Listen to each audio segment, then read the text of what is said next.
Hey guys, Pat here.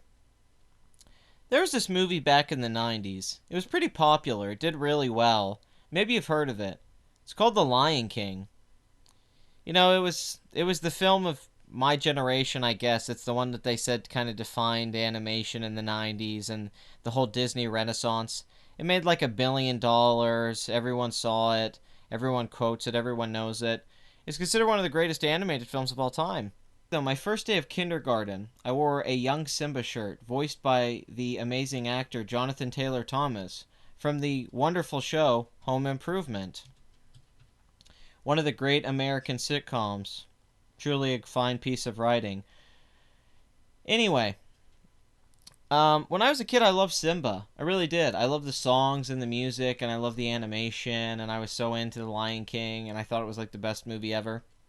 I get a little older, and movies that I didn't like as much when I was a young lad, like Little Mermaid or Beauty and the Beast, I find to be much better now because Simba sucks. I hate Simba. Simba's the worst part of The Lion King. Oh, The Lion King's an adaptation of Hamlet. Well, it's a terrible adaptation of Hamlet because it fails at capturing Hamlet, the lead character. It eliminates the multiple interpretations you can have for that character, and you're trying to find his motivations throughout the story when you read or watch Hamlet. In this film, they just take the basic structure and the plot. And the most interesting part of The Lion King is Mufasa and Scar in the first act. That's the part that really works, and I think a big reason why the film was so successful, more so than Simba. See, the movie starts and Simba's just a jerk. He's a little brat. He treats everyone awful. He doesn't listen to his parents, at all. His dad's like, don't go there. That's what he does. And then he leaves, meets two stoners who just have him hang out and tell him Hakuna Matata, nothing matters. And then because a hot girl shows up later from when he was a kid and he wants to hook up with her, he goes back home. He saves the day, barely. Then Pride Rock, which was destroyed, gets magically healed. Simba doesn't have dramatic agency. What makes the other characters in the Disney Renaissance so compelling is that they have clear goals, and everything they do in the film is to achieve that goal. Let's go with Ariel. The first song she sings is part of your world. She wants to be in the human world. So everything that happens in that movie is to service that. Ariel's goal to be a human, to be in that world. She has a very forward-thinking manner about herself. Aladdin, he's this poor guy. He has no cash, but he's a good dude. He gives, the bread to the kids. He just wants to get out of this slummy life he has and fall in love. So everything he does in the movie is to be a prince and to get Jasmine and impress her and live a better life for himself that he thinks he deserves. And he's not a bad guy. It's not wrong for Aladdin to want a better life. Mulan, she wants to basically save China and carry on her father's legacy and do the right thing and prove herself. Everything she does in the movies to fight that. She doesn't give up. She keeps moving forward. Simba, like I mentioned, he gives up immediately. Scar tells him as a little kid, like, hey, this is your fault. And Simba's like, So he runs away and gets chased away by the hyenas. And it sucks. It's not that compelling. You spend the whole second act with nothing happening. There's no movement of the plot. It's just Simba chilling with Timon and Pumbaa until Nala shows up, just conveniently to tell him like, hey, and then his father shows up as a ghost, and then he goes back, and it all kind of wraps up conveniently. And they didn't earn any of those plot points. See, when I first saw The Lion King, and I was wrong about how it would go as a kid, I thought it was going to have a different story. See, I thought Simba was this little jerk, and he was going to learn his lesson. Like throughout the years he was going to be a kid and then a teenager and then an adult, and then throughout the years he was going to have to struggle to get where he was at, to prove to his father he was the Lion King. Like, I thought he was going to get lost and have to try and find his way back to Pride Rock, and in that journey of trying to find his way back, after the death of his father, he maybe he gets carried off by the stampede or something. He has to journey back and he becomes a man.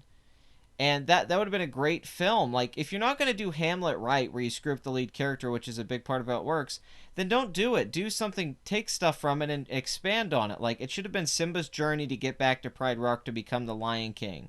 And then he meets Timon and Pumbaa along the way and they carry with it. But Simba should have always been, I got to get back there. And he has to feel guilty for the right reasons. He feels guilty and then says, I don't need to do anything with my life. It doesn't matter. I could just hang out and eat food all day. And he's just denying it for no reason. He doesn't have any reason to do the things that he does. People go, oh, he feels so terrible about killing his father. It's like, yeah, I get that when he was a little kid, but once he gets older, that makes no sense anymore. Why doesn't he go back home? And he's like ashamed. He thinks everyone would hate him. You left your mom? You left everyone behind? I mean, what's wrong with you, dude? You're such a jerk. He's selfish. He's selfish. See, I wouldn't feel this way if Simba didn't start out as a jerk. He's a jerky little kid that just does what he wants to do. He puts Nala in danger. He doesn't care about what his father tells him. He's cocky. He speaks like a terrible leader. He just wants to order people around and stuff like that. He's all power hungry. Um, and then somehow he becomes like this gentle sweetheart as an older guy with Matthew Broderick's voice. Lion King 2 is better with characterization. Like, Kiara is a better character than Simba. Like, her relationship with her father and the struggle she has with that is actually dramatically moving. And then her relationship with Kovu as Scar's successor is interesting. What does Simba think about this? Can their love fight this bad blood between families? And it's all about how you banish people and you have to let people back in. Simba has to learn a lesson in The Lion King too. He's kind of a bigot in that movie, and he has to be like, you know what? I have to forgive the past and move on with the future for the sake of my daughter. There's really no dramatic arcs like that in The Lion King. Basically, what happens with the characters is because the plot requires it to be so. Simba has to change because the plot needs it to happen. And it's not done in a subtle, beautiful way with little character beats. It's very forced. It's like, here's your love song. Here's your plot point. They don't naturally flow into the plot points. Simba's a character that doesn't really do much. He's not that interesting. He doesn't ever say something that gets other people rallied behind him. He doesn't usually make the right decisions. He's not shown to be very bright. Now, Mufasa's everything else. Mufasa's a great character. He's brave and strong and funny and wise. And Scar is evil and manipulative and cruel and has a really dark sense of humor. And Simba acts more like Scar than he does Mufasa. He just lays around all day being lazy. They're basically doing the same thing for years. It's like, I never liked it, and as time goes on, it just gets worse.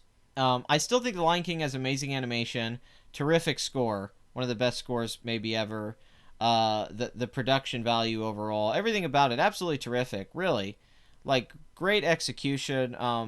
Rob Minkoff, I think's his name, the director. He did a great job. It's a great film. But when I look at those other films in the Disney Renaissance, I really care about the characters because they're trying to do something with themselves. Even if there's things that I don't always, I'm like, well, that was kind of a cheap way to get us here. But it's always the characters have goals, and the songs at the beginning set that up, and then they follow through with that with the rest of the movie most of the time. In The Lion King, the first film, Simba they don't really follow through on him wanting to be king. After he says that, the rest of the movie is him doing everything he possibly can to not be king. He's denying it, but we start the movie with him going, I just can't wait to be king. It doesn't make any sense. There's no consistency with the plot threads. And it's not complex and dealing with deeper themes and Simba. It's just very basic to the point. I'm not knocking the movie. I think Lion King's a good movie and I enjoy it. But everyone calling it the masterpiece, the great film of the Disney Renaissance and the one that solidified it. And it made the money, I agree.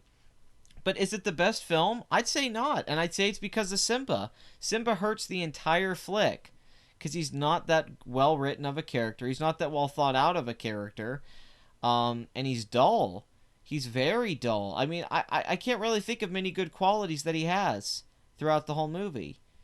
And he feels like such a plot character, like he's contrived, like he's just whatever the story needs him to be. He doesn't have to be a character. Everyone else is so well defined and realized and interesting, and you know what they serve to the movie. I don't get what Simba serves to the movie. As at the beginning, I kind of do, as like this brat kid in this kind of family, this royalty, and having to learn to work within it and avoid these dangerous places and all that. But as an adult, he's just kind of like I don't know, he's like a kid in college who needs to like get a job. It's like, hey, get off the couch, and quit eating Cheetos and get a job. I mean, listen, if you guys are Disney lovers and you wanna crap on this and hate on me and say I don't get it and all that, that's fine. If you guys love this movie, that's I'm not trying to make people mad. I'm just saying, I don't like Simba. I'm going to come out and say it. I don't like Simba. He sucks. He's one of the worst protagonists in a Disney animated film.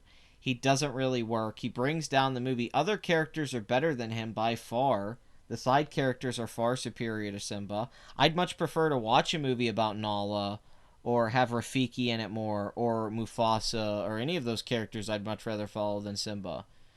Because Simba doesn't want to do anything, so why would I want to follow that guy? He's not interesting. He has nothing going on in his mind. He doesn't think about anything. He just feels guilt, misplaced guilt. That's all it's about over and over again. I'm guilty, I'm guilty, I'm guilty. But like, with even Hamlet, Hamlet's trying to get revenge in the play. That's the whole part of the play is Hamlet's trying to get revenge for his father. So even Hamlet has motivations that keep going back and forth. Simba doesn't. Simba's just freaking lazy, and it's such a cheap way to write it to get you to go, oh wow, I love Mufasa, he's dead now. Oh, I want Simba to come back and beat Scar the bad guy. But like Simba doesn't earn that win at the end. And it takes away Scar's being such a villain because Simba's so stupid and kind of crappy. It's like, well, would Simba have done that much better of a job? I mean, sure, the animators make it that way, but I prefer Aladdin. I prefer Mulan. I prefer Beauty and the Beast. I prefer Little Mermaid. I don't think Lion King has a good character in the lead role to carry through the plot points. It's fine in a lot of ways with things that it does, but that main character flaw really holds it back for me. And as time goes on, it stings because, like I said, when I was a kid, I wore that Simba shirt, and I was like a lot of people. I'd run around and go, "I just can't wait to be king." I'd sing the same songs, and I thought Hakuna Matata was so great, But now it's like, yeah, you know what? Simba's just, yeah, he's kind of a jerk, and he doesn't ever really, I don't know, he never really becomes likable. You just kind of like him because the voice acting is decent, and he's got a charming voice as Matthew Broderick. But Simba himself, no. And take out the huge scope of the film, the animation, the great opening scene, and all the songs throughout.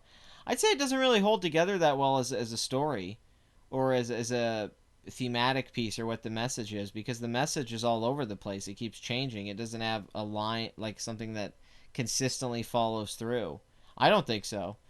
And the thing about Ariel is everything she does is to achieve her goals, and everything Simba does is the opposite, to be the king.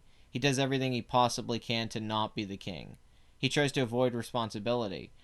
That's a lot less interesting than a guy who's struggling with his responsibilities and who he is, instead of just saying, "Well, I don't have to do it. If I block it out, if I just block it out, I don't care. If I can just turn it off, it doesn't matter." It's weakness. That's not that's it I don't know, it makes him foolish and narrow-minded, and he doesn't really grow. He has to be told by Nala the most obvious stuff in the world.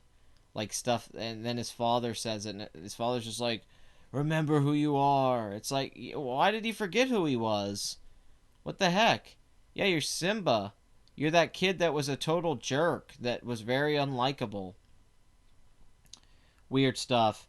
But maybe you saw that movie. Like I said, it did pretty well. I do like the movie, and I'm not trying to hate on the Disney people out there, because obviously I'm a fan of a lot of these films. Like Little Mermaid actually got better for me with time.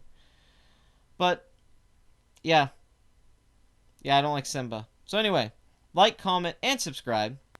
And guys, please rewind your VHS tapes before you bring them back to the store. I don't want to have to do it.